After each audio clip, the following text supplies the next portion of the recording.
Welcome to the Haunted Hacker podcast number. I don't know, Scott, pick a number. 42. 42. Okay, this would be It's nice. 40. It's nice and low. I mean, it could Yeah. be podcast. You know what we could do? We could call it podcast 066 as in order 66. Let's do that. I'm down with Yeah. that. Okay, 066 down. All right. News. I don't have a lot of news. Very little to no news.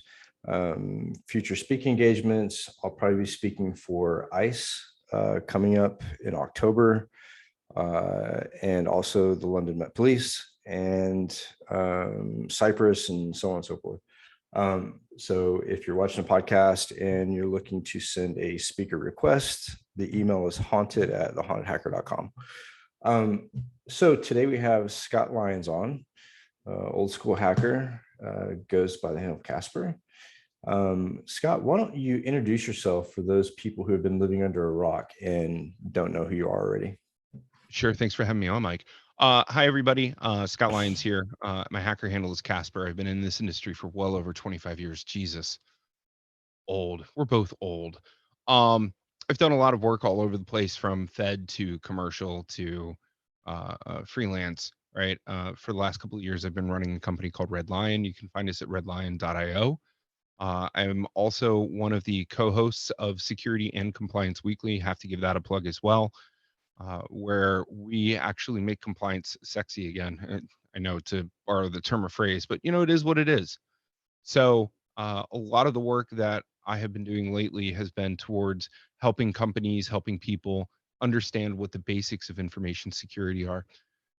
What we see from a services perspective is that there are a lot of businesses that are out there that want to be protected, but don't know how to be protected because they're so focused on sales and marketing that they don't have time to really understand what that posture looks like. So a lot of the work has been really helping people navigate what is information security. We've been in this industry for so damn long at this point. Being able to have that clear vision and clear value of being able to put security towards a capex or an opex for a lot of businesses has really helped a lot of people. And I'm talking about companies big and small. Everybody has the same problem. What the real systemic issue is that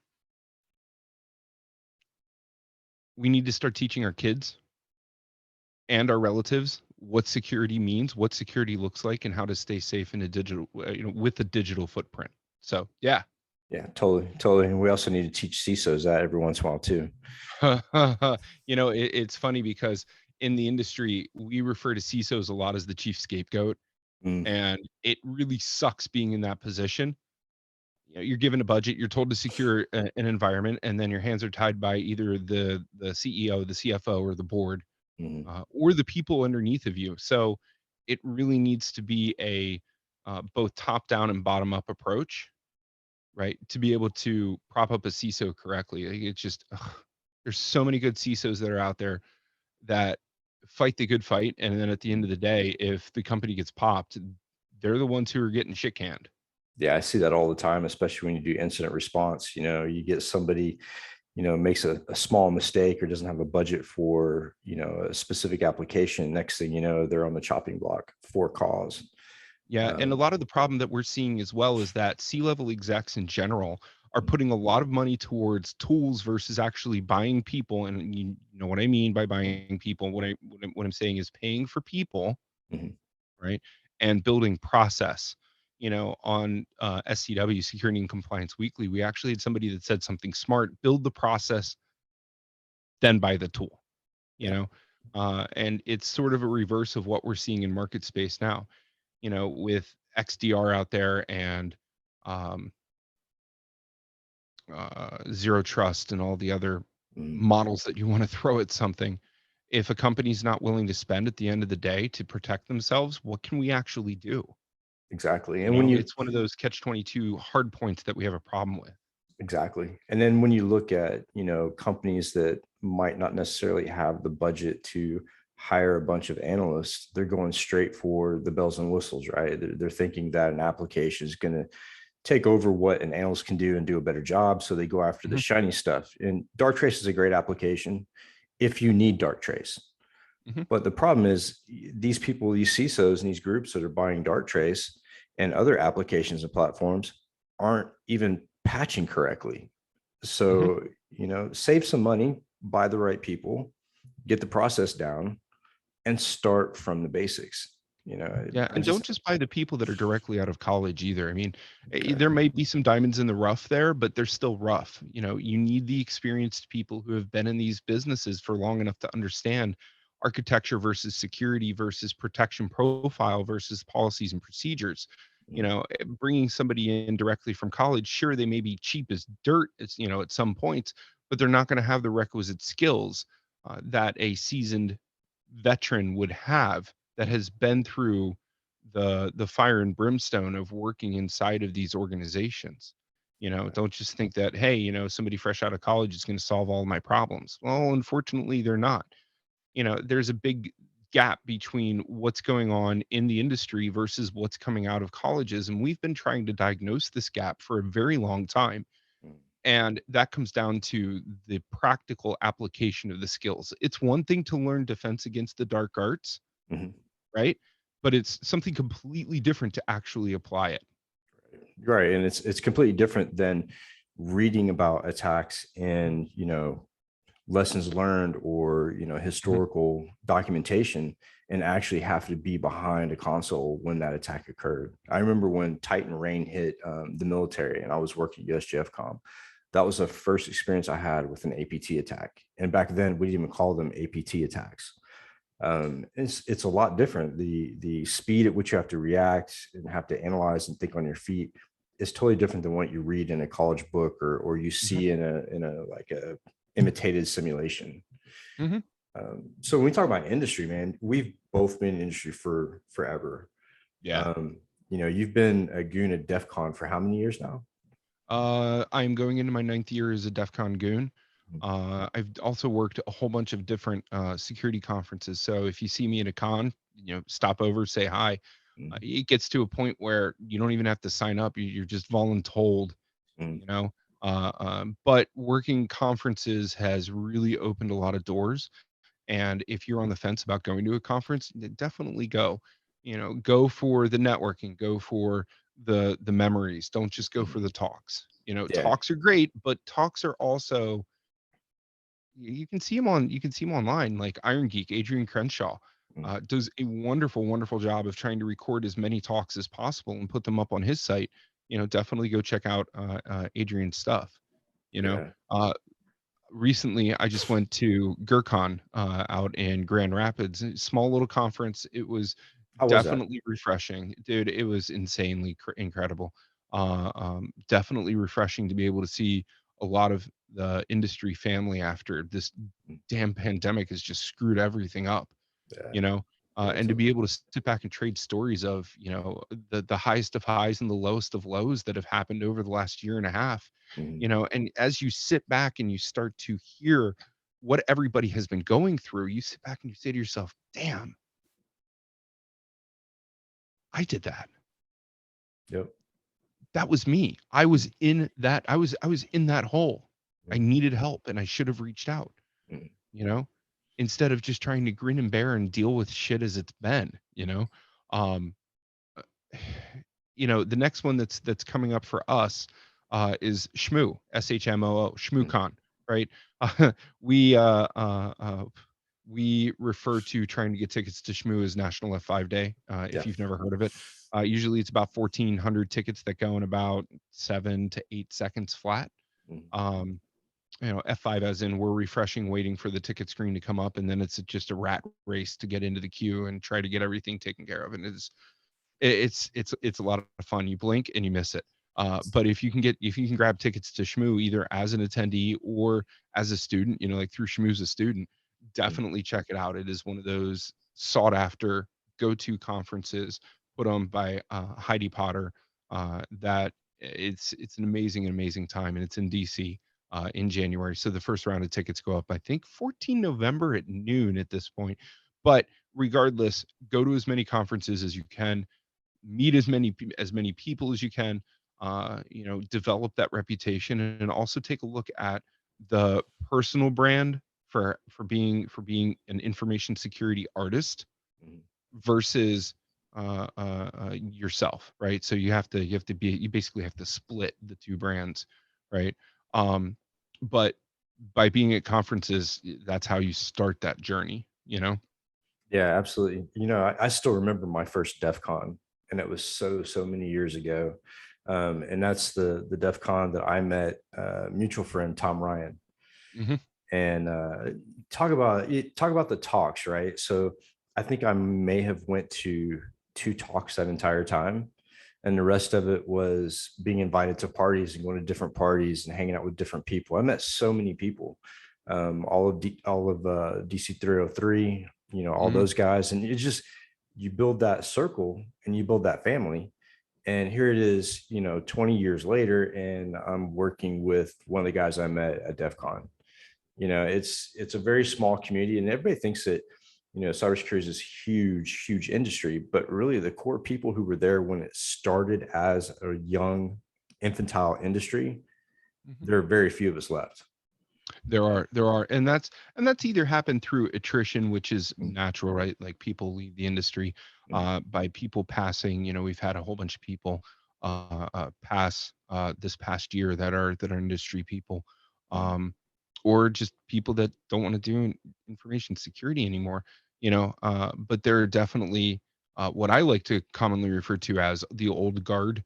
There are a lot of the old guard that are still around, that are still willing to bend over backwards to help people, like Pyro out of the 303, Mm, or Skydog mm, out of Nashville. You meet these people, and you hold them on a pedestal, and then when you meet them, that pedestal just grows even bigger.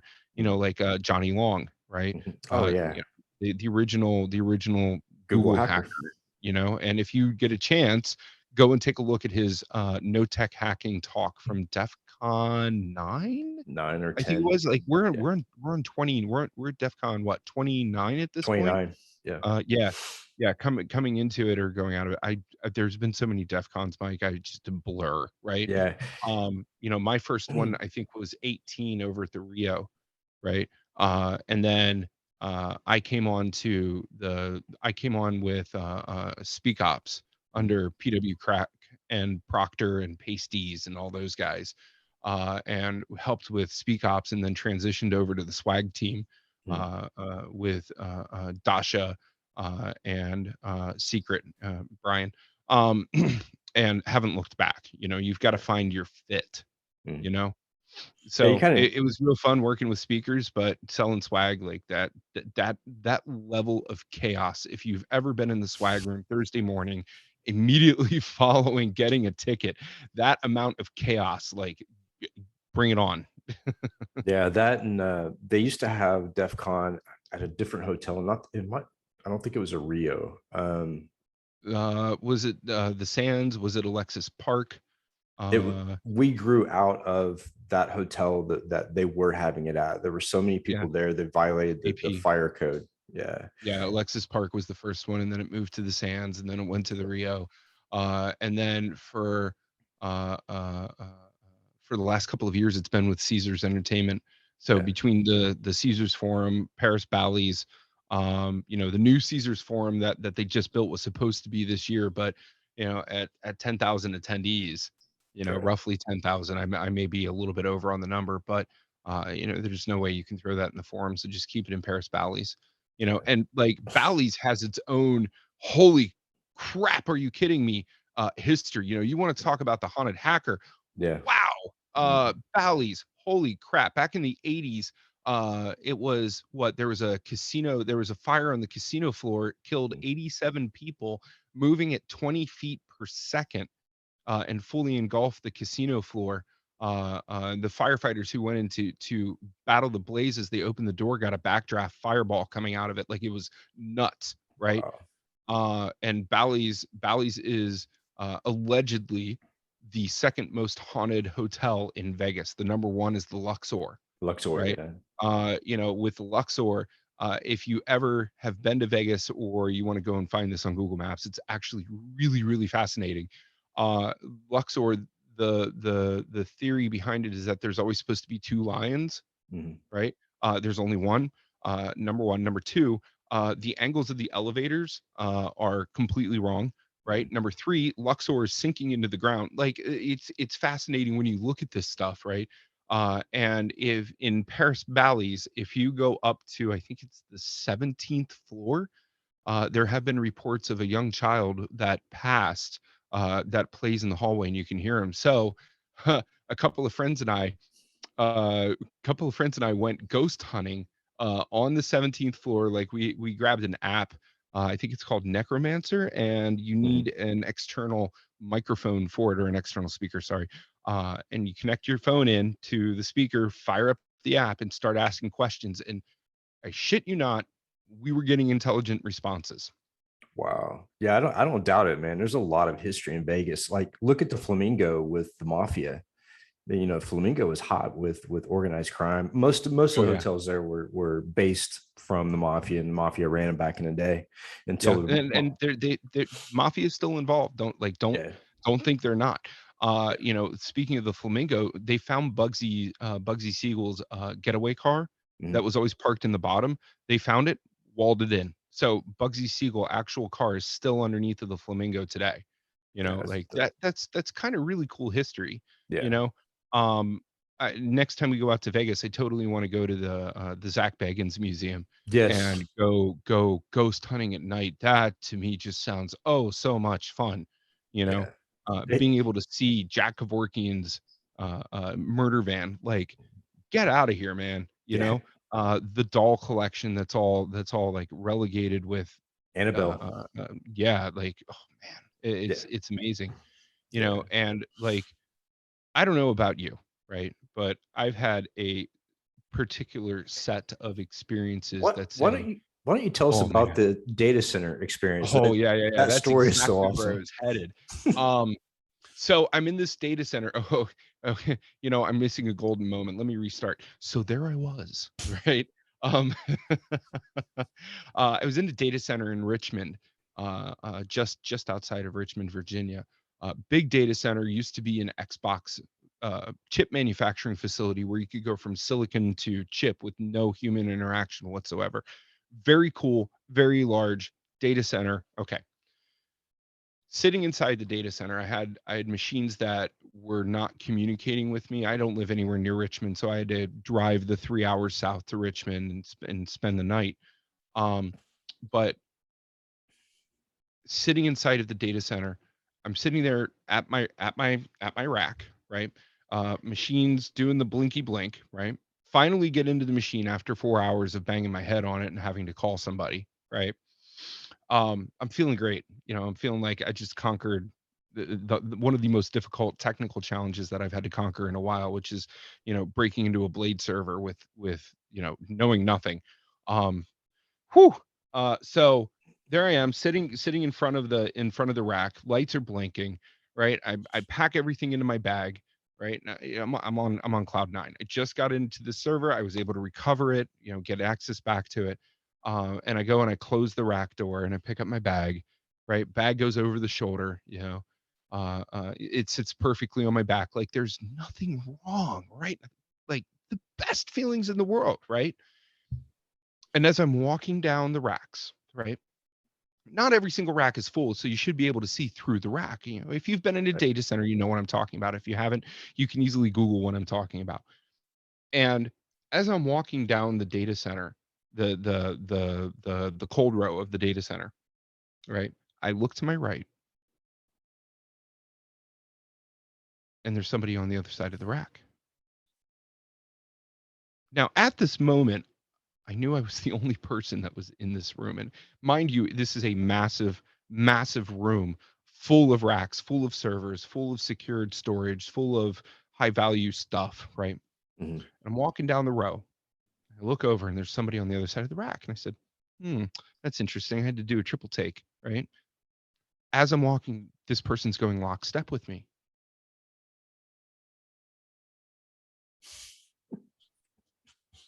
Wait, why can I almost see through that? Oh no. I'm chugging it down to the end of the rack. I flip around the aisle over to the hot row, and I look, and there's no one there. That's awesome. There was no one. At this point, I'm losing my shit. That's Like, totally awesome. did I really? We should I know definitely the get some. weed wasn't that good, man. No, I'm just messing. We should get some So, K2s and head out there. call up to the guard desk and say, "Hey, I need to be let out," right? So they let me out, and I'm like, did I really just what's that? What? Right? Get up to the guard shack, and I say to the guard, I said, "Hey, can you do me a favor and go back and check the access logs to the room?" Right? I didn't say anything. Guard comes back and goes, you've been the only guy that's been in that room for the entire day. I'm like, I totally saw a ghost. I know what I saw. Right? Dude had on a button-down shirt with a Kentucky gentleman's hat and blue jeans. That would be disturbing. Did he have a long beard? No. Oh. But I'm like, are you did that really just it did. Cool. Right? Awesome. So the next time that I go back to this data center, I'm totally taking the app with the phone, and I'm taking a speaker with me, and I'm totally going to do a spirit session inside of the facility. And I can't wait to see what happens with it, because if that happens again, like, man, Oh yeah, for sure. So and it's wild. You've got that much energy sitting in one place, and we, as people who are trying to decipher, right, what ghosts are about, we sit back and we say, well, they draw on the energy in the room. Well, there's more than enough energy in these data centers. Like, you got to think oh on yeah, the terawatts at this point, whether it's a regular data center or it's a mining center. Those mining centers are absolutely massive. yep. So it's one of those experiences that you will never, ever, ever, ever forget. Oh yeah, for sure. There's a hotel here in Chattanooga called the Reed House, and the Reed House is supposed to be haunted. And actually, they held Al Capone there before his trial. Nice. In one of the rooms, and the windows actually has bars on it, so he couldn't climb out. But in that same room, there was a woman in the bathtub that got decapitated. Nice. I know our computer guys and our hackers that are watching are like, why in the fuck are they talking about this? But Right. it's shit we're into. So grin and bear Well, it. to share another story, if I may. Mhm. I was out in San Fran for RSA Oh a couple man, of years ago, right? Let's go right down the rabbit hole here, right? Out Alcatraz. at RSA, right? The wife and I are out there, and we said to ourselves, okay, well, we got some time to burn, right? Let's go. Let's go to Alcatraz. Hell yeah. Right now, the initial response is, wait, they actually let you out? So we're at Alcatraz, and if you ever get a chance to go, definitely do it. The most surreal thing that you will ever see in your life, right? I mean, there are obviously, everybody to each their own with experiences. However, is to stand on Broadway, which is the main cell run, Mhm. right? Stand on Broadway and listen to the levers being pulled as the doors are opening, and go, oh my, oh, right? Mhm. So we're walking around Alcatraz, and I come up through the library. Right now, the library is down the way and over. So if you're looking down Broadway, right, Mhm. the library is I want to say two or three rows over, out to the exterior wall, and then down, right? Mhm. And I'm coming up through the library, sitting there, doe-eyed, listening to the history of Alcatraz on the headphones that they give you. And I'm standing there, come out of the library, turn around, and I'm reading one of the plaques that's on the wall. And as I'm reading this plaque that's on the wall, out of the corner of my right eye, an orb literally came out of the out of the jail cell and disappeared into the crowd of people that were standing in front of it. And the cell that it came out of was the cell where the correctional officers Were were killed. put in Hmm. and killed. Yeah. Yeah. Yeah. Like, what? Yo, Are you kidding me? they had a riot or something there, and I It think did. one of the guards had his shotgun taken away from him, and it happened. Yeah, and you It's can still see the marks of the grenade that was dropped down into the middle of the cell blocks, yeah, you know? and it's kind of Um, weird too because around the ceiling, there's the catwalk is up against the wall, and on the left they have the library you're talking about, and that's where the guard got grabbed was on that row, and they yeah, took him over to I think it was the same row as the Birdman where he was at. yeah. And that's where they killed him. But yeah, it's interesting history of that prison. So I usually name all my Wi-Fi access points after prisons like Alcatraz and Folsom and just epic prisons. Uh, Mhm. so yeah, I mean that's a really cool story. I want to go back out to Alcatraz. There's a couple places I And want you to and go I visit. gotta go, and we gotta go ghost hunting, For sure, for sure. you know?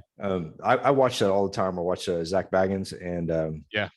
you know, you, when people talk about Omar a on YouTube, Omar Gosh. yeah. Omar Gosh TV. Omar Gosh. If you guys have never seen Omar and doing his ghost stuff, it's definitely well worth it. Oh, You for know, sure. when we go out to DEF CON, what we really should do is we should post up where Tupac was murdered and try and Ooh, connect. You know, ooh, right there in front of Caesars. yeah, You know, yeah, I think it's between Caesars and uh, um, over by the link. I yeah. think that's where it was. Well, the new Suge Knight documentary on Showtime has the exact location. They walk through the chain of events on that night, and they show Yeah, the street names and stuff.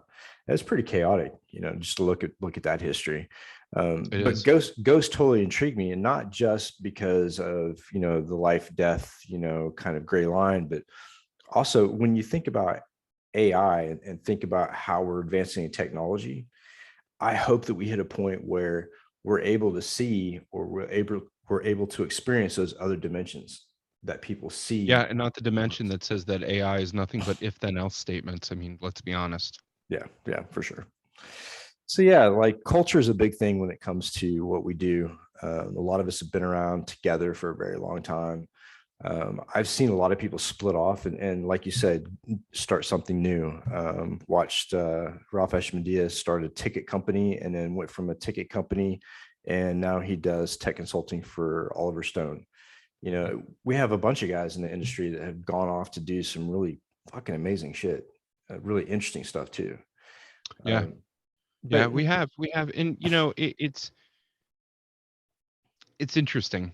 You know, you never know what the person next to you is thinking, and you never mhm, know what they're gonna do. yeah, You totally. know, and like recently on SCW, uh, we were talking about what is the difference between an activist versus a hacktivist. I was starting to watch that episode before I got into this. Yeah. Tell us about that episode because I want kind of a synopsis because I want to watch it later, but I want to know what's going down. Well, the episode, it was really good. You know, the episode was a firefight right from the gate. You know, because it was a carryover from Insider Threat, the Insider Threat episode that we did 2 weeks ago. So, you know, a lot of the same sentiment was still in our brains. And you know, if you go and watch it, you'll see us go point counterpoint and just start arguing with each other. You know, what it really comes down to is motive, comes down to societal norms, it comes down to access, right? And it comes down to uh, uh, uh, uh, the perspective that one would have against what other people are doing, right? You know, uh, um, you know, like does anonymous do the right thing? That is like heavily debated. Are they doing it the right way? Again, heavily debated. You know, Jester. Let's talk about Jester real quick. Oh Is Jesus, Jester man. doing the right thing? Heavily debated. Yeah. You know, is Jester doing it the right way? Heavily debated. Who is You know, Jester? That's highly well, debated too. yeah, but even to that point, stay frosty. You know, Yeah, yeah. so it, it Right. it all comes down to how do you view the world and how do you view what is right and what is wrong? What do you believe? and Right. what access do you have to do something about it? Is there a method for being able to blow a whistle? One of my friends on Twitter is sitting back saying, well, as a white hat, we have companies that we try to tell them till our ears bleed that, hey, you've got a problem, you've got a vulnerability, you have records that are exposed, you have sensitive data that's exposed, and companies as white hats don't listen to us. Right. But as soon as a gray hat or a black hat steps in and exploits that, suddenly the sky is falling. Yep. And it's news. It comes down to what are people willing to pay for to get the appropriate amount of security? And there is a Pareto curve that takes into account your vertical plus the amount of protection plus your critical infrastructure, right? There is a Pareto curve out there that can tell you how much you need to spend to get X amount of security. But no matter what we do and no matter what tools we throw at things, there's always going to be an insider threat, and Right. there's always, especially in today's day and age, going to be somebody that doesn't believe what the business is doing and says, well, fuck you, Mhm. I'm going to steal all of your data and go hack you you Or know you're going to have a race to get the vaccine, and Chinese or other countries trying to steal the recipe or the combination of chemicals. Dude, And nation state actors are never going to go away. no, They're it's never gonna go away, and what it all comes down to is money. yeah. Where is the money? Who's got the money? You Yep. know? Unfortunately, there's not, at least in my own humble opinion, there's not enough charity work being Yeah. done. Yeah, for sure. There's not enough turning the leaf over and giving somebody another chance. There's not enough goodwill Mhm. that's being passed around right now. Now, I know it's difficult with COVID and everything, but hey, if you're watching this podcast, I'm pretty damn sure that you know somebody that needs help. Right. you know Reach out to people, and even if they don't need help, just reach out and say hello. you Mhm. know we're all in this together. you know and like that's I've always been a big subscriber for Hackers for Charity, Oh right? yeah. Recently we lost one of the big proponents in Hackers for Charity, uh, um, and may he rest in peace. But being able to take our skills and give them to charities and nonprofits that can't afford what we do, like come Mhm. on, man, that's got goodwill written all over it. That's You God's know, work. Yeah. yeah, it is, and we need to do more of that because guess what? Karma gets passed around and it comes back tenfold. Mhm. Whether Absolutely. it's good or it's bad. You Yep. know, I totally and agree. we don't have enough people that are asking the golden question, which is, in 3 months, 6 months, year, 3 years, 5 years, how am I going to feel about the decision I'm making? Mhm. We're not, we don't ask that of ourselves too much because everything we do is bang, bang. Mhm. We're so used to hyper convergence and moving at speed and being able to do things at scale that we don't have time to step back and say, am I okay with this? Right. And that leads full circle back to being a hacktivist. Oh yeah. Am I okay with what the business is doing, or do I need to get out, or is there an appropriate method to be able to change what's going on for the better? Or it gets to a point where the group as a whole changes direction, and at that point, in that crossroads, yes, you have to ask yourself, am I okay with this mentality? Am I okay with this line of ethics? Now during the pandemic, you're starting to see more and more hacktivist groups popping up Hmm. because of the piss poor decisions by some governments. And it's there's a huge environmental variable when it comes to hacktivism, and you always see it when we get people that are power hungry or money hungry in the White House. And as soon as Right, we but get it's but hold on, time out, because it's not always the White House that's doing it. That's true. You That's know, true. I mean, Even though we all say shit rolls uphill when it yeah. comes to governmental decisions, right? You Mhm. can't sit back and say, well, it's all the White House's fault, right? Right. Not everything is the White House's fault. Oh no, you know, definitely not. I mean, Arab and Spring. it all depends on how it's been spun Mhm. and what we choose to believe of what we're being told. Go ahead. Right. Right. I mean, if you look at like Arab Spring and stuff like that, it wasn't just the White House, but really it's tyrannical actions by people of power, and abuse of that power that the hacktivists really go after. It's not so much, they want to make money off your data, because money really was not an Mhm. object. It was more of making a point, you know? Right, but at the same time, the general public's gonna look at it as the have versus the have not. Right, right. You know, Yep.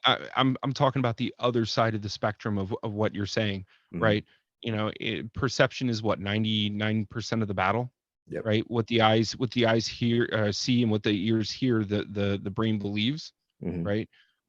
People are looking at it like, why are they going out and doing this? Sure, they may be shedding light, but there's a better way of doing this, right? And unfortunately,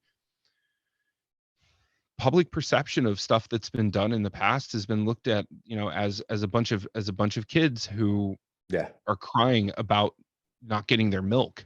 You Yeah. know, we so it, listen, that statement may turn a lot of people off, but just give me a second here, right? Um, there needs to be better diligence for the way that we do things. The old guard way of doing things is just not cool. Yeah. Too many people get hurt too often. But at the end of the day, it just how do we change things? If not being a hacktivist or an activist, what can we do? And that's an answer that I don't have. What Yeah. I'm talking about is public perception and how things have been portrayed. Mm. You know, what I'm talking about is a lot of people believe that there are better ways to do things than what's been done in the past. Now, I know your history specifically, Mm. right? And I'm not in any way, shape, or form degrading or demeaning it. Right. I'm just trying to provide that other side of the coin view Oh yeah. and say, okay, well, if you're going to go one way, you have to understand the cause and the effect, Right. right? The counterbalance. What does the other side of the spectrum look like?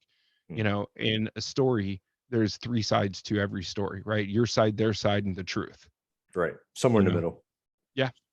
So, it's easy to sit back and say, well, Orange Man bad, or current POTUS is has dementia, right? It's easy for people to sit back and start to classify that, but what's really going on in the business world is really what's driving these decisions, Oh yeah. right? Like, did you know that? Um, do you know what the number one export of Afghanistan is? Do you know this? It used to be poppy. It used to be to make heroin. Poppy seeds. Lithium. Yeah. Oh Lithium. really? Lithium. Did you Nice. know that Afghanistan and China signed a $68 billion deal to put a road between Afghanistan and Yes. China? That's You shocking. did know that. Yeah. Okay. So, did you know that Biden signed an executive order that said half of all cars on the road by 2030 will be electric vehicles? Really? Do you I know that? wonder I wonder how the oil industry feels about that. Did you know that the electric car facilities for China have been sitting dormant, except the lone security guard, for since the beginning of the pandemic? Wow. That's crazy. So where do you see all that going? No clue. I'm just asking questions. Yeah. Did you see this? Did you see it in the media? Because, the wag the dog special has definitely been being played lately. Yeah, for sure. And, the disinformation and misinformation that's been given to us has been fucking eye-opening, Yeah. Yeah. you I know? mean, when Um, when when you look at the relations that Biden and his son had with China, and the connections they have there and how quick we pulled out and how fast the Chinese moved in, mhm, I can't help but, put my tinfoil hat on and go, what the fuck's going on? You know, exactly. we put all Exactly. these What's people's, what's what's going on in the background that we don't know about with these big business deals, yeah, that are lining special pockets? Like, did you know that uh, uh, uh, Pelosi is being referred to as the investment queen in some circles because every single investment that she's made in the stock market has had massively wild success? she has a lot of hidden influence as well. Exactly. Yeah, and a lot of decisions.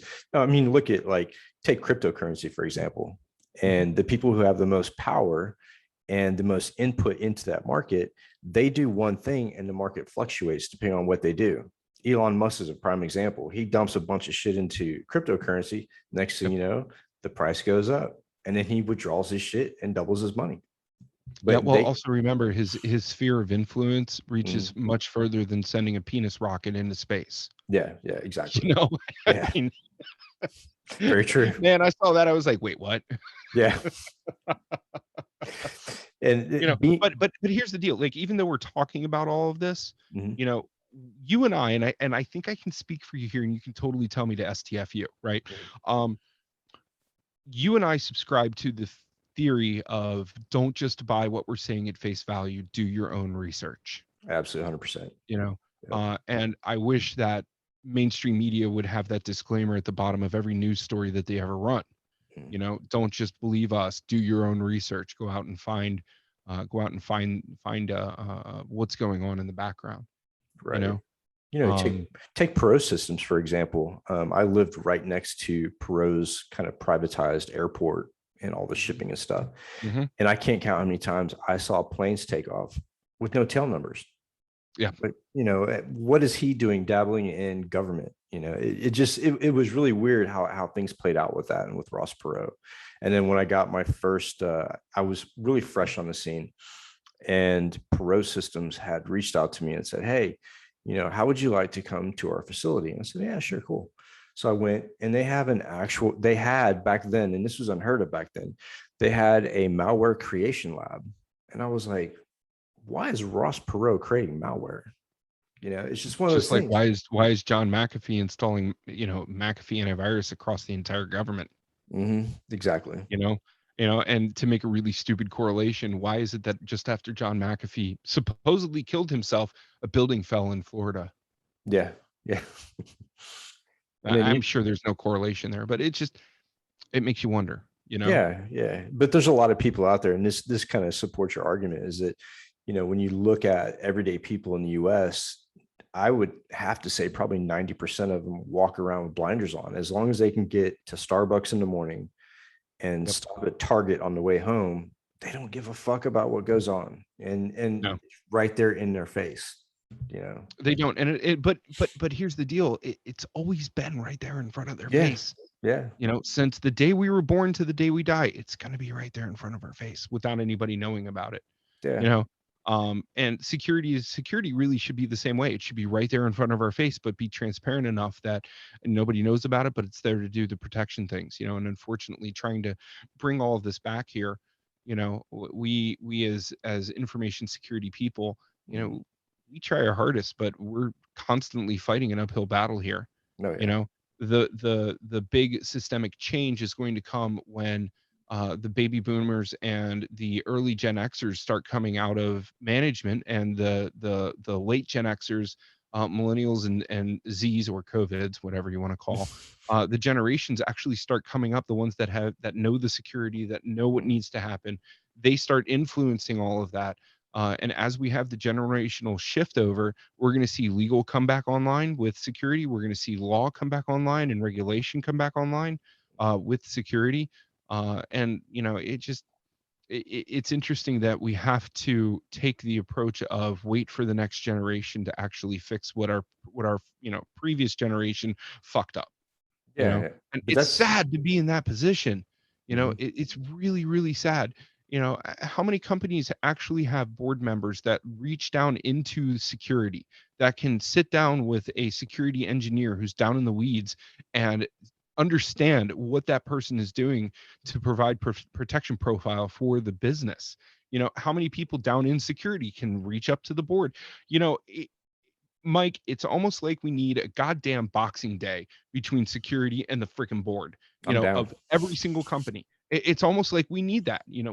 That perspective is just so, so important that a lot of people don't get it. But there are a lot of companies, especially in UK, that are a little more progressive, and they put people like us on boards. I sit Mhm. on a board of like two different companies, but again, they're cybersecurity companies, and they know what they need to go Mhm. forward. And so Yep. they look at people like you and me, and hey, we want those guys to tell us Yeah. what to do here, to help direct our movements. But there are very few companies that are that progressive. They usually look There for are somebody to guide the board who are venture capitalists, or they have their hands in all different kinds of pots. vulture And capitalists. Yeah. yes, yeah. And they want them on the board because they know the guys with the money, and they're political, so they can get But shit that's what it done. comes down to. Money. You know, Yeah. yeah, you're right. It all comes down to money. Are you making sales? Yeah. Sales rules the roost. If you're not making sales, you can't run a business. If you're not running a business, you can't pay people. It's a domino effect, Yeah. right? So how do we work with these businesses to say, well, you have to do sales and security and protect yourself with legal and understand your supply chain so that you can still make more. It fractionally compounds, and I know that's not the right word, but you get what I'm saying. Yeah, it reminds me of You know, the Shipley, not Shipley's, the donut shop commercial where he says, got to get up early, make more donuts, go to bed, get up in the morning, make more donuts. Yeah, yeah, the same thing. And we yeah, it's a snake always, eating itself. yeah, and we continue to see that. One thing that I wanted to dive into as well is the Mhm. pen testing portion, right? So, the days of looking at a snapshot of a 3 or 4 day on-site, or even external pen test, I think Right. that's coming to an end. I think that's over. I think we're getting into more of a how can we be part of your team? It is and it is not. Mhm. The is part of it coming to an end are for people that have been through pen tests. Mhm. The is not is for people that have not been through pen tests. True, true, You true, know, true. like if you're stepping into a pen test for the first time and it is not a reoccurring pen test, you're doing it wrong. Sit down, try again. Right.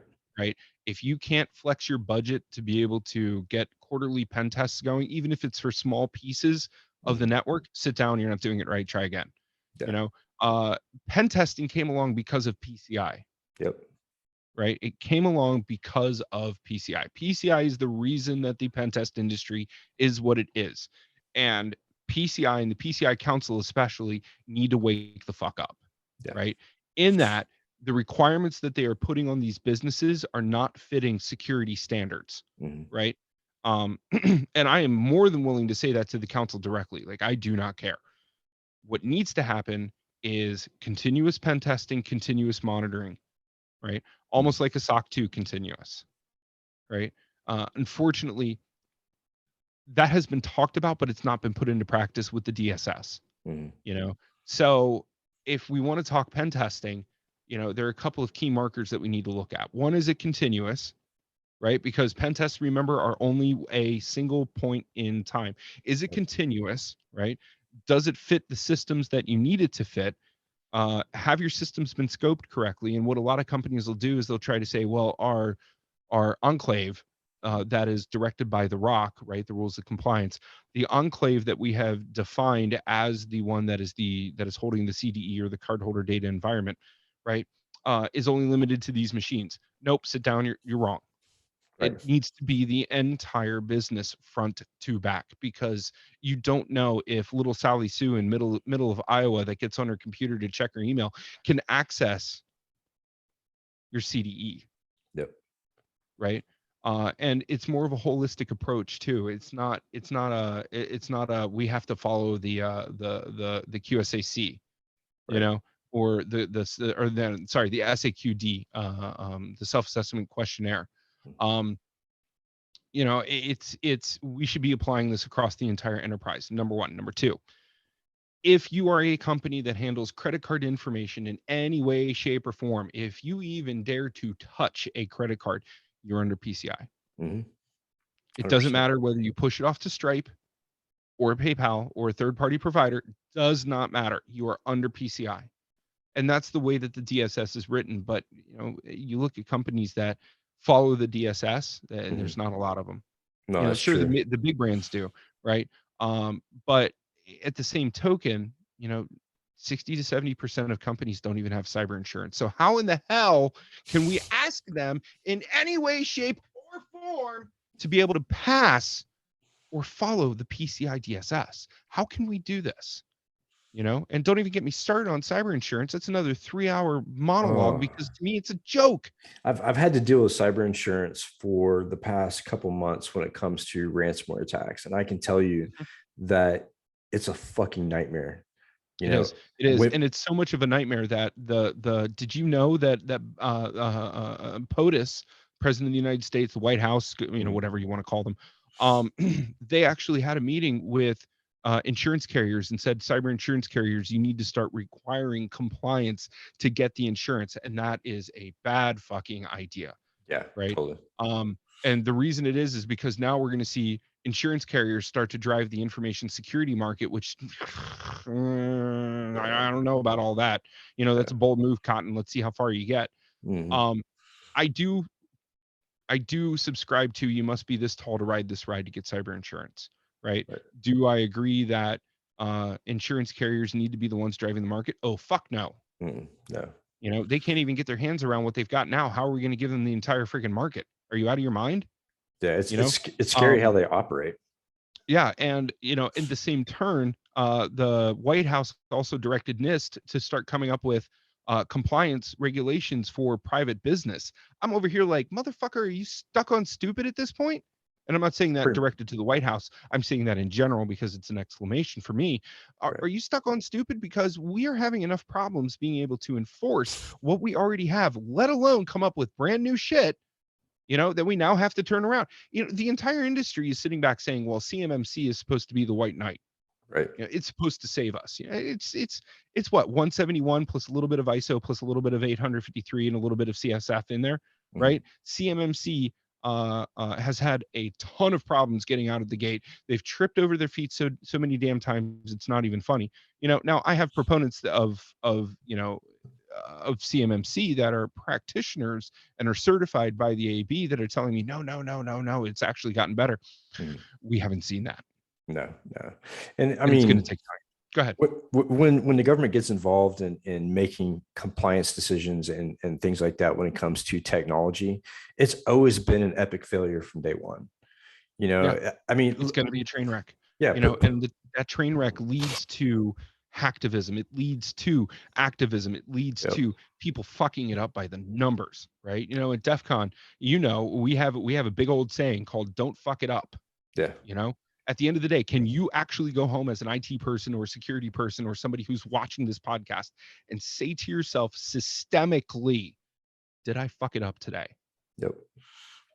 When you look at decisions that the government makes, and putting mandates and compliances out to put things in perspective for those of you who aren't techie, look at what's happening with the border in Texas, right? So the government says you must get vaccinated. Those who aren't getting vaccinated is causing all the problems. Damn you, damn you, damn you.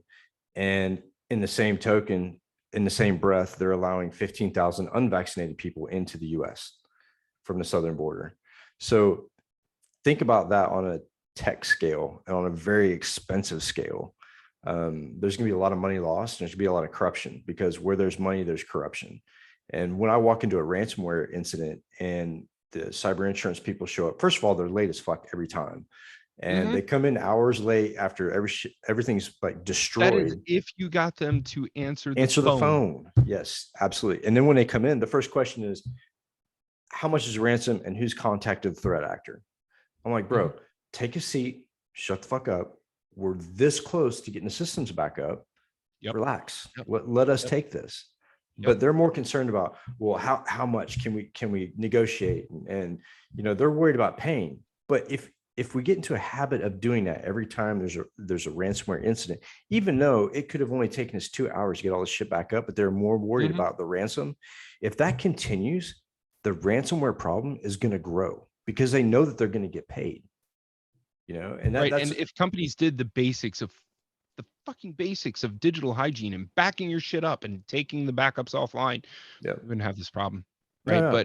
But what's going to happen is you'll have leaders that'll say, well, I don't have the CapEx, OpEx, or budget to be able to afford those machines. So you know what? Just deal with it. Yeah. Right. What was it? I was looking on Twitter the other day, and I think it was off of Amelie Karan's Twitter feed, where she had posted up a conversation between a company and a threat actor. And the company basically told the threat actor, the only thing that's been violated is your mother, which was absolutely brilliant. Throw it out, throw the keys away. We don't care. Fuck you.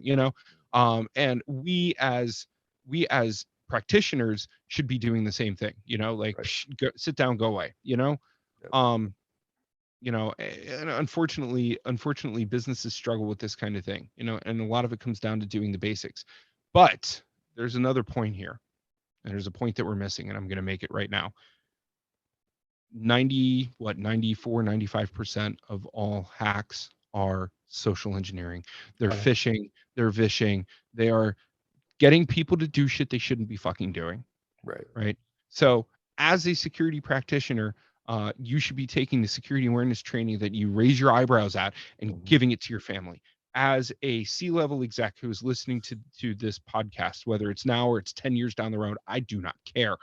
Buy enough fucking licenses for your people and Mhm. your people's people. Because as much, you want to know, you want to know what really grinds my gears, right?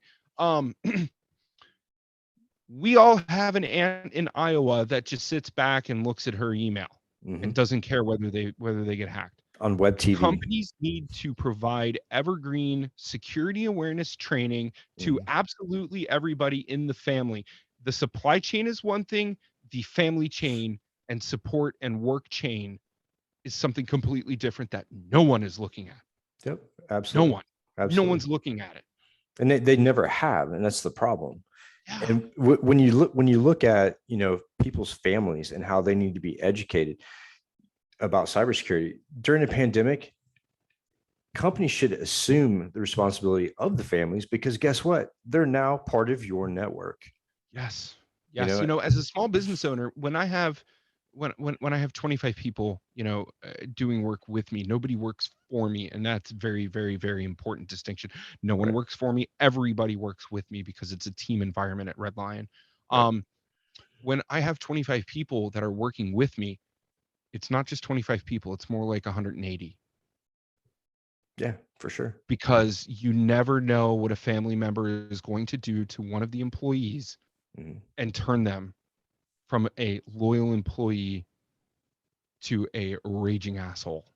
Yeah, that or the network. Now that people are working from home, Mhm. that same connection is part of your company's network. Even though there's a It is. VPN between you and the office, Mhm. everybody who sits on your Wi-Fi, they're now part of your company.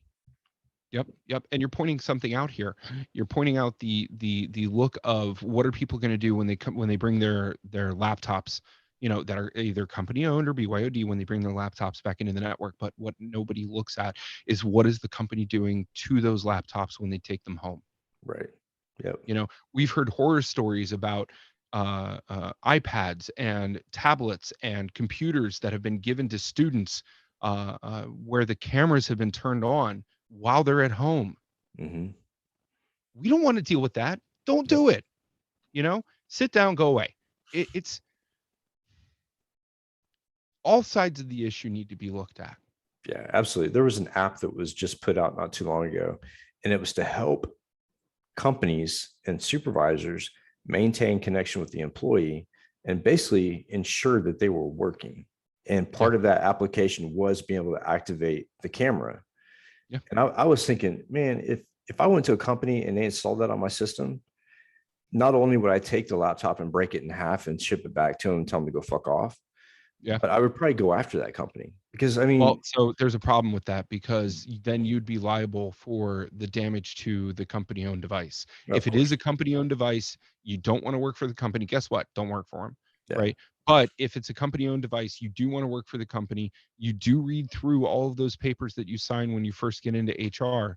You know, Assuming you're assuming they taking, yeah, assuming they added that into the paperwork, because I've assuming. worked And if they didn't, then guess who's liable? It's not you. exactly, It's the exactly. company. The Yeah. company is open for lawsuit. You know, you want to talk about something funny? Let's talk candidly about how HR is not there for the employee. HR's primary job is to protect the business. And if you think HR is your friend, you're dead wrong. Yeah, Let's exactly. talk about that. Yeah. You know, 100%. 100%. HR is not your friend. Mhm. Don't ever think it. Yeah, I've seen that a And if lot. you want to fight me on it, you know where to find me. I don't hide. Yeah, I find that a lot with different companies, like, oh yeah, we have an open door policy, come and tell us your problems. Hmm. And it's sort of like the SS of the company. You go in and Yes. tell the SS, give them all your confessionals or whatever, and then the next thing you know, that person's shit can walking out the door. Come Yeah. with me, children. Confess your sins. Listen. I understand that what I'm trying to talk about here and what I'm saying Mhm. is to open people's eyes, Yep. right? We get so into the rut that we don't have a chance to see above the shoulders. Mhm. You know, so question absolutely everything. Yeah, when someone Don't tells just sit me back and be a sheep. when No, when someone tells me, why do I care if the government's listening in on my conversation? I'm not doing anything wrong. That's not the fucking point. The more no, it's people not. who allow that to happen, the more it happens. You know, and we're supposedly protected under Title 10 Mm. to keep the government from, illegally spying. But, But the Patriot you Act know, ruined that. well, it depends on which country the spying is coming from, even if it is US related. And that's all I'm going to say about that. Yeah, very true. Very true. Yeah. So, where do you see our industry in 3 years from now? Because I have mixed feelings about the direction we're Nowhere. going. I don't see our Nowhere. industry anywhere. I'm going to tell you, we're going to have the exact same systemic issue. Yeah. And the reason being is because there's been no advancements in the last, oh God, how many years in information security? Everybody went to the gold rush and tried to enumerate and identify all the things, and there hasn't been any real, you know, there hasn't been any real change. We may have seen tools come out that are flashes in the pan. We may have seen, blockchain, AI, all of this other esoteric stuff that happens to be media buzzwords, Yep. marketing buzzwords and buzzword bingo. We're not going to see any more advancements in the next 3 years. Next 5 years, that we might start to see something change, but for the next 3 years, no. I mean, look at the Business is still going to be the same. It's going to be the same way that it was back in 1999. You might as well party like it's 1999. Bad joke, I know, but look at the Bluetooth stack. nothing's going to change. Yeah, look at the Bluetooth stack. Yeah. The Bluetooth protocol hasn't been changed drastically in how many years? Oh, dude, you want to hit a rant button? Try going after SS7. Oh God. Okay. SS7, for those of you who don't know, is what is the protocol that text messages and SMS messages ride on. Yep. That will never, ever, under any point, be ever secure. Period. Will not happen. And so, what we're telling people now is not just have two-factor authentication and get a code sent to you, because no, fuck that, right? Mhm. Because we as hackers, we can actually spoof that authentication mechanism and steal the code directly out of the air. What we're saying is get the apps on the phone and use the app like Google Authenticator app or LastPass app or some other app where the transmission of the code does not occur. Maybe even better yet, get a YubiKey. Oh, YubiKeys are badass, bro. I live by I literally YubiKey. have a YubiKey coming in. Should be here Friday. Yeah. But get a YubiKey Yep. and start using hardware tokens. I live by You know? YubiKey. I live by YubiKey. And then Mhm. for like cell phones, if you don't want people listening to your conversations when you're not on the phone, like if your phone's just sitting idle, mic lock, plug it into the earphone jack, disables your microphone. Yep. Little things people can do to secure themselves, but a lot of people just, again, they go back to that mode of thinking of, well, I'm not doing anything wrong, so why should I care? Yeah, and that's if the cell phone has a 3.5 millimeter. They what is it? iPhone, iPhone, like iPhone, fuck you, you get no headphones. Yeah, well, it's funny because like back in the 60s and 70s, everybody valued their privacy and their anonymity, and it was peace, love, sex everywhere, and let's put flowers and guns. And we've traded all of that for something that we can carry in our pocket. Oh yeah. What the fuck happened to us? And it's more powerful than the first supercomputer. It is. Yeah. It is. This damn thing can take us to the moon. Yeah, absolutely. And I was talking to a retired CIA agent today, and we were talking about security and privacy, and he's a big privacy advocate.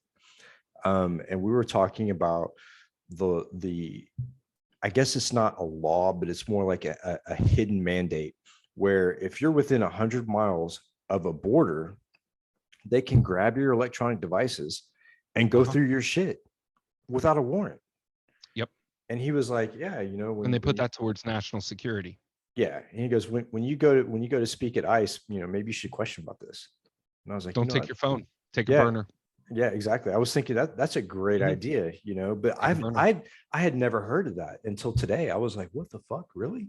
Oh yeah. Oh yeah. Well, dude, go out and do some research on the horror stories of people that are coming back into the country where their electronics have been taken and they've been forced to open it. It just. So I did a reverse on that. Go ahead. I did a reverse on that with Bank of America. They sent me to a foreign country with devices to see how that country actually manipulate your shit. And I can tell you, when they walk away to check your device and it comes back, it's not the same. No, it never will be. It never will be. There are tools out there like Cellbrite that will easily break in, or there's an O-Day that your current version, hasn't been patched against, Yeah, I mean, there's all kinds of tools out there that can really fuck up your life for sure. And I mean, and some of those apps too, like Signal and some of the other apps, have been big targets for law enforcement, government, as well as hackers. Yep. Yep. So Yep. Do not trust WhatsApp. I'm sorry, I'm going to say it out loud. Do not trust WhatsApp. Do not trust Telegram. I personally, I'm a huge proponent of Signal, yeah, right? yeah. Only because it's not owned by Facebook. WhatsApp is, Yep. So, do you really want somebody else reading your email? You have to remember that a cloud computer is just somebody else's machine. computer. Yeah. Yeah. Like, come on, man, you're killing me here, Yeah. But I wouldn't be the least bit surprised if somebody has WhatsApp on their phone. They don't have Facebook Messenger, but yet they still get the ads on Instagram about what they were talking about on WhatsApp. Oh yeah, for real. I mean, so Would not surprise me. Me and Tom Ryan were doing a talk in Westminster, and we were talking about that specific issue of your phone detecting what you're discussing and then pumping a bunch of ads. So I have my phone in my pocket at Westminster, and we're talking about Alexa. We're talking about all these different devices. When I get back on my phone, I have like tons of ads just of the shit that we talked about. And then the Amazon comes out, oh, well, the devices that we produce aren't always listening. Well, just recently, I think it was like a month ago, Amazon made public, hey, we've got this new feature where it listens to ambient sounds. And when there's a sound of a person walking into a room, we automatically turn on. I'm like, no. You've always had that. No, you're just making it public. You're just coming clean. Yeah. Yeah. Well, did you see, what was it, like $267 million fine under the guise of GDPR against WhatsApp for their abuse of privacy? Yeah. In terms of like GDPR, we we need more stuff like GDPR to protect us. Unfortunately, if companies aren't going to get wise with the way things are done, we need it. I don't understand why what. Go ahead. Why don't we have GDPR? I mean, usually the UK is one step behind us. CCPA here in the States. We have CCPA, and there are 4 other states that I know of right now that have privacy. Like Wisconsin has privacy, Vermont has privacy, New York has the NYDFS CRR 500, and that's sort of privacy, but it's privacy more towards New York State people. What the Fed is doing is they're leaving it up to the states to be able to figure out what privacy regulation needs to look like and then assemble it. And what a lot of states are doing is they're saying, well, CCPA was they passed, so why don't we take that legislation and just like modify the shit out of it and make it for our state? Is that the way to do things? I don't think so. I think we need more regulation up on the Fed for privacy at the very least. We have 15 states, 16 states that have the legislation in the argument stage and the hammering stage right now, going through both the House and the Senate of each state. It's just we need to. You know what? I'm going to say it right now. Privacy is an inalienable right and should be listed on the Bill of Rights, along with the actions of how to protect privacy and what happens when privacy is overrun. Period. End of story. It is an inalienable right to every human being to have privacy. Right. Absolutely. Sorry. If you're going to expect us to live in a digital world where we're connected 24/7, privacy needs to be in the Bill of Rights for every person across the globe, right? Especially in the US, but across the globe, privacy needs to be the number one issue. Yeah, I totally agree, because privacy is dictating a lot of the downfalls that we're looking at right now. And when, in Alabama, I was speaking to somebody who works for a sheriff's department, and they walked through the office and handed everybody this questionnaire. On that questionnaire, they want to know your social. They want to know your social media aliases, all that stuff. And now the cops on the street are not only asking for your license, they're also asking you for your Facebook profile, your social media profile. And to think about that. But remember, that's but hold on. hold It's on. public Don't PI. forget it's public domain. Yeah. Once Okay. it hits the internet, it's public domain. But here's the shit that bothers me is that, when you look at Zuckerberg and you look at Facebook and how they've become a political entity within itself, and then now they're opening up their platform, well, not just now, it's always been this way, to the government. It's kind of fucking scary, and now you have cops on the street Dude, collecting let me that ask you a data. question. Yeah. Let me ask you a question. When did Facebook really go live? When did it really go mainstream live? I don't know, man. I didn't pay that much attention to it when it came out because I So here hate the comes the idea. conspiracy theory. I hope you're ready for this one. Sweet. Right. Go back and look at around 9/11. No shit. Go look, do the research. Tell me I'm wrong. Wow. Tell me I I'm don't wrong. I don't doubt it at all. I don't doubt it at all because 9/11 was the beginning of the end of privacy. Truly. Well, the beginning of the end of the privacy was actually before that with the Patriot Act. Yeah. Yeah. Mhm. But Tell me I'm 9/11, wrong. Like, I literally want somebody who's listening to this podcast to find me on Twitter and DM me. Don't do this in public. DM me point blank and tell me I'm wrong and tell me why. yeah, the Patriot Act and 9/11 itself was the end of human privacy in the US and globally in some places, depending on Yeah. which country you're in. All the countries, because you got to look at the reach of the Five Eyes. Yeah. And then you look at what Snowden did. And with Snowden, here's my theory on that. I think when he leaked that information, I'm like, we knew this shit already. This is not news. But for those people who, go to Starbucks and Target and wear their capri pants and don't give a fuck, that was big news to them. They're like, Hey, we both wear capris, okay? Don't knock the capris until you try them. No, I'm joking. I'm completely joking. or yoga pants, men's yoga pants. Dude, I keep waiting. Like, did you see the outfits from Space Force? Holy shit! I keep waiting for Peter Dinklage to come in and say, "I got my space pants on." Like I'm Oh waiting for that. no. Oh my god. It's almost like somebody got in and trolled a Space Force with their marketing. Like, oh, it's so funny. Um, but no, you're right. It was right around that time where privacy died. Yeah. And everybody's completely okay with it, but we as security people were like, no, that's not okay. Yeah. It's become a witch hunt. That's why Yeah. they use the Patriot Act as a witch hunt. And, even with hackers, what I find really strange and kind of like suspect is me being vocal about my distrust for the government and some of my bad feelings and bad blood that I had with them. Take that, for instance, and then all of a sudden I have all these agencies wanting me to talk to them. And it's like, why all of a sudden this big push when, 5 years ago, you wanted nothing to do with me? What's changed? The guard has changed. Yeah.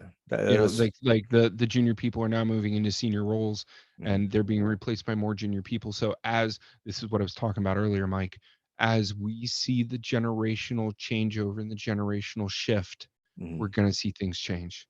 I hope so. Things change, but they stay the same. And it's just, we the question is, can we stay at the pace that we're at? Right. Can we sustain the pace that we're at? And that's more of a rhetorical answer than anything else, a rhetorical question. Yeah. Can we absolutely. sustain it? Yeah.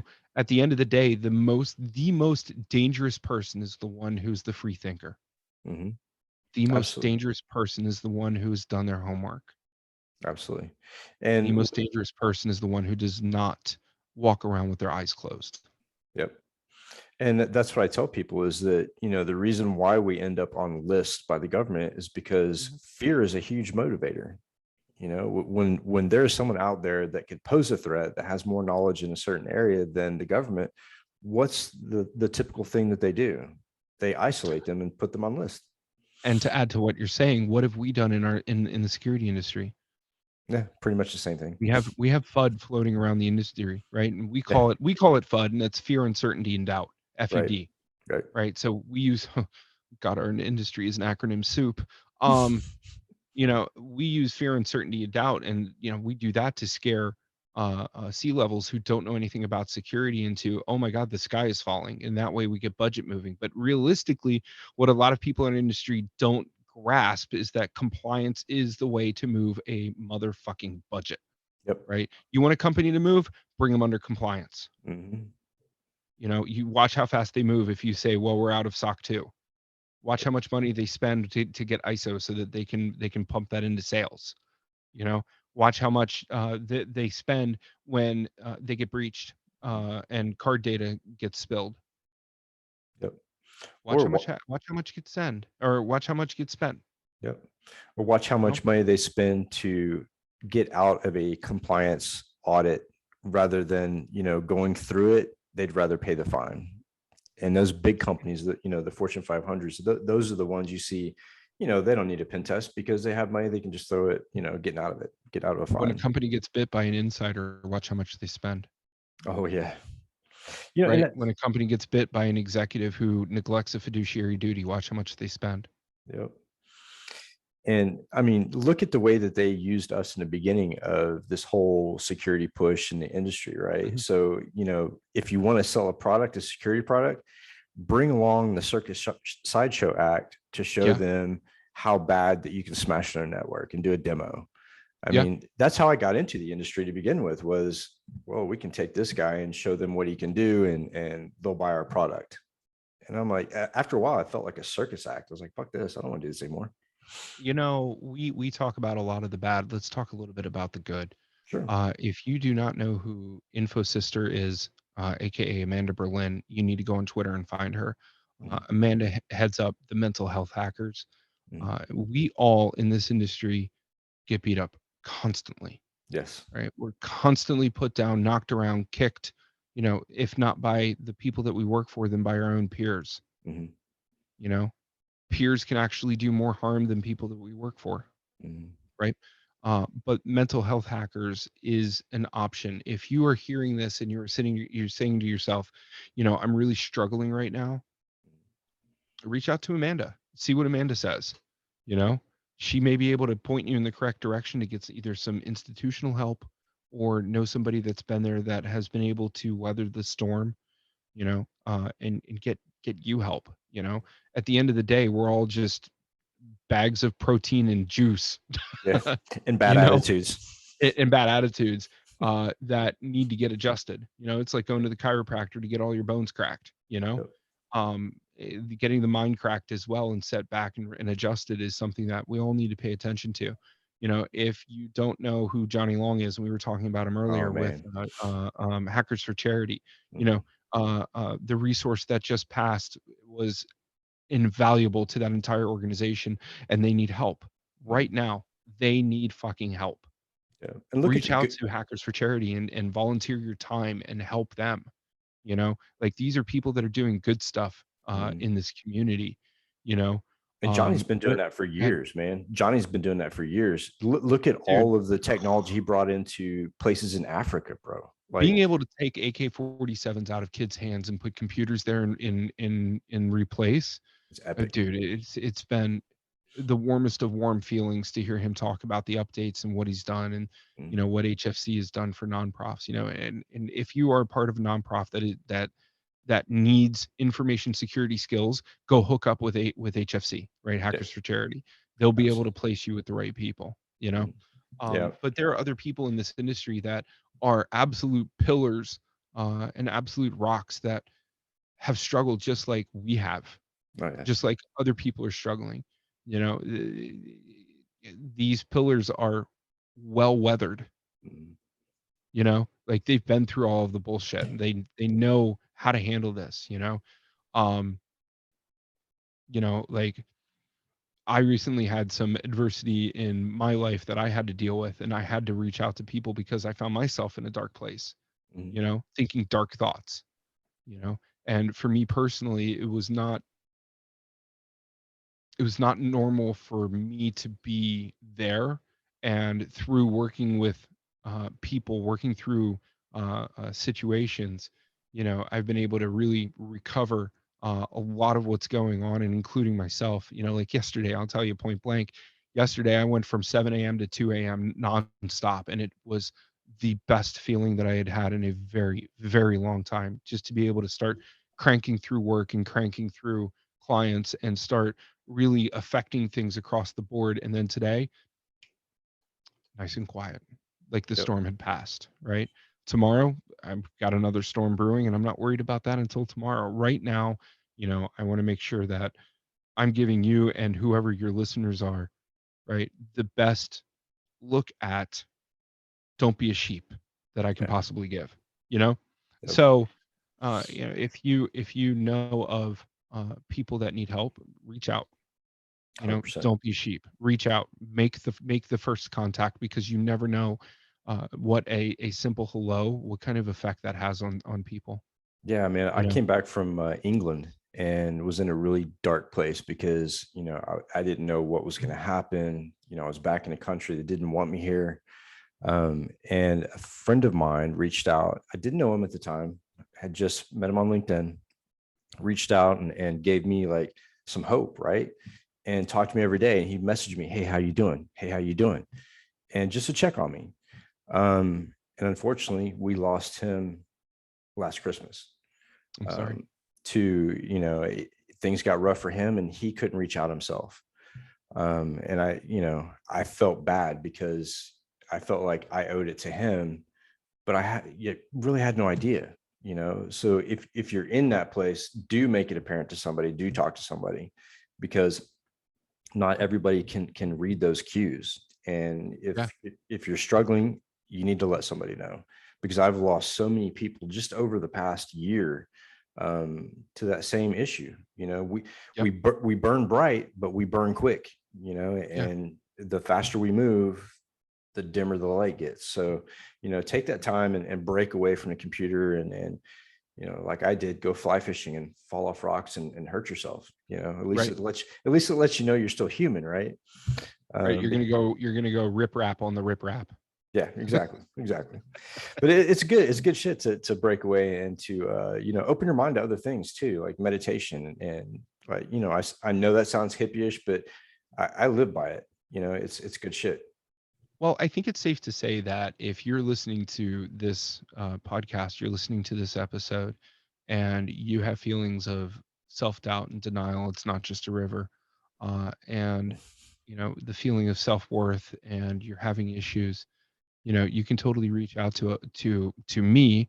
I'm Mike. I can't, and I'm not going to speak for you. Me as But you well. can totally reach out to me, and I will try my best to be able to get you to somebody that can help. 100%. You I'm right there with you on that one. Yeah. So Scott, man, I appreciate you coming on the show, brother. Yeah, thanks for having me. It's been really great. We'll have to Hey, I'm do. just glad we didn't talk about Schvetty balls. Okay, I mean, Yeah, to borrow it from SNL. Like, yeah, who? we'll definitely have to do some more stuff together and maybe collaborate Yeah, on some projects, because I think that we have good chemistry, and I think that we could make some changes. I think it's good. I have earth-shattering changes coming on the horizon for me. Awesome. So I am I am Trey excited. And it's yeah, it's gonna be fun. It's gonna be a lot of fun. We're gonna try some things. We're gonna fail at some things and succeed at others, and see where the spaghetti sticks to the wall. But no, it's been an absolute pleasure for having me on. Um, Dude, any chance that we ever get it, we ever get together and actually sit down and start talking about problems and stuff and start Mhm. diagnosing issues, Mhm. it's always a fun time. Oh yeah, yeah. I like being the one to help diagnose and not the one creating the issues. So it's a Right? change for me. It's a change for me. So Well, we do that. We do a lot of that. I know you're starting to wrap up and everything, but mhm. we do a lot of that on Clubhouse as well, Oh right? yes. So if this is the first time you're hearing about it, go out to your app store, whether it's iPhone, Android, or whatever OS that you use, and take a look for Clubhouse. Clubhouse is drop-in audio chat. And there are a lot of really, really great security rooms on Clubhouse that you really need to get engaged with. Like Monday nights, 8 p.m. Eastern, we do backdoors and breaches on Clubhouse, right? Fun. So Totally instead of fun. talking about the esoteric BS that we're always trying to diagnose, the perpetual crap hole that we deal with in information security, we actually look at how do you stop the cyber kill chain, right? How do you do that identification in that process? What is the tabletop exercise? And when you get 30 people in a room, regardless of age, color, race, religion, or who the hell they work for, working together to try to win a game, it is absolutely beautiful. You should absolutely try it out. You know, and then personally, like I'm starting up, you know, like a bedtime stories on Friday nights at 11, you know, just to get our brains off of security. Yeah, Sit for back and real. and read stuff. So if you have a fear of public speaking, you can come and bring a book and start reading excerpts from the book and work on your public speaking. You know, we as podcast people, Mhm. we've really been able to hone the skill of being able to get the point across, right? And being able to take those dramatic pauses and knowing when to move and, you know, how far away from the microphone we have to be. Like we've been able to really hone that skill, but I want to be able to give that opportunity to somebody else, you Yeah. know. Plus at the same time, you know, open up with go the fuck to sleep. I mean, let's be honest, that's just straight up fun. Yeah, yeah. The game is a lot of fun, especially if you're the insider threat, the unknown insider threat. That's a lot of fun. Mhm. So where can people find you on social media? Sure. On Twitter, I am Casper CSP3R. On Instagram, I'm Casper underscore official. On Clubhouse, I am Casper CSP3R. And if you know how to find me on Signal, then you know how to find me on Signal. You know, other than that, you know, you'll see me tooling around on some social media, but it's not going to be like long haul stuff, you know. So yeah, you know, I don't hide. I'm here. You know, if you want to chat, I'm here. If you want to yell at me, I'd ask that you do it respectfully in DM, you know. And that way we can go point counterpoint and really try to change each other's minds, you Yeah, know? that's be productive, people. Yeah. Be productive. All Yeah. right, Scott, I appreciate it. And for those of you listening, this is episode 066. And we will see you next Saturday, maybe this Saturday too. I don't know. I'm doing so many podcasts now, I've forgotten what my schedule is. But thanks, and we'll talk to you next time. Adios.